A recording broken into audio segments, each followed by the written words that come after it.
ආයිබෝවන් කියලා පිළිගන්නවා ඔයාලා හැමෝම. අද වීඩියෝ එකෙන් කතා කරන්න යන්නේ මේ වගේ සරල සමීකරණයක් කොහොමද ලේසියෙන්ම විසඳන්නේ කියලා. ඉතින් අපි බලමු කොහොමද මේ වගේ සරල සමීකරණයක් ලේසියෙන්ම විසඳන්නේ කියලා. ඉස්සර වෙලාව මේ සමීකරණයට දුරින් ඉන්න අය අයින් කරගන්න ඕනේ.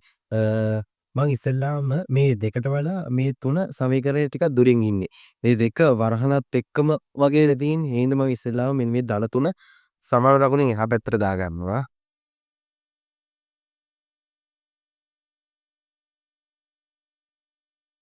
තනතුර සමානලකුණ එහා පැත්තට ගියහම වෙන 3ක් වෙනවා. අතේ 12ක් අඩු කරපුවා සමාන උත්තරේ එනවා 4යි කියලා.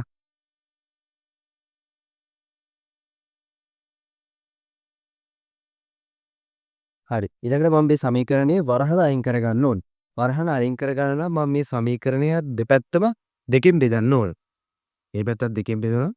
මේ පැත්ත දෙකෙන් බෙදනවා. මේ පැත්තෙන් මේ දෙකට මේ දෙක කැපෙනවා. දෙකට 1යි 4ට 2 ඒවා 2යි. දැන් මේ සමීකරණේ වරහන අයින් වෙලා දෙන්නේ 5යි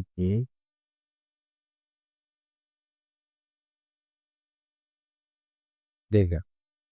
හරි. දෙකට දින එකක් නේ. ඔක මම එහා පැත්තට දානවා. එතකොට මේක ධන එකක් වෙනවා. 5යි සමානයි. එතන 3ක් කියලා එනවා. දැන් මේ දෙපැත්තටම අරස්කුල දානවා. එතන එකක් තියෙනවා. දැන් මේ අයින් වෙනවා. මෙයානේ අයින් වෙනවා. 5යි සමානයි 3 වරක් 3 9යි. ඒ තනි කරගන්න දෙපැත්තම 5න් බෙදනවා. 5න් බෙදනවා. ඒ පැත්තත් 5න් බෙදනවා. ඒ පැත්තෙන් 5ට 5ක් ඇතුලේ යනවා. උත්තරේ මට 9 බෙදීම 5යි කියලා. හරි. අද වීඩියෝ එකෙන් කතා කරේ මේ වගේ සරල සමීකරණයක් කොහොමද ලේසියෙන්ම විසඳන්නේ කියලා. ඉතින් ඊළඟ වීඩියෝ එකෙන් හමුවෙමු. හැමෝටම ආයුබෝවන්.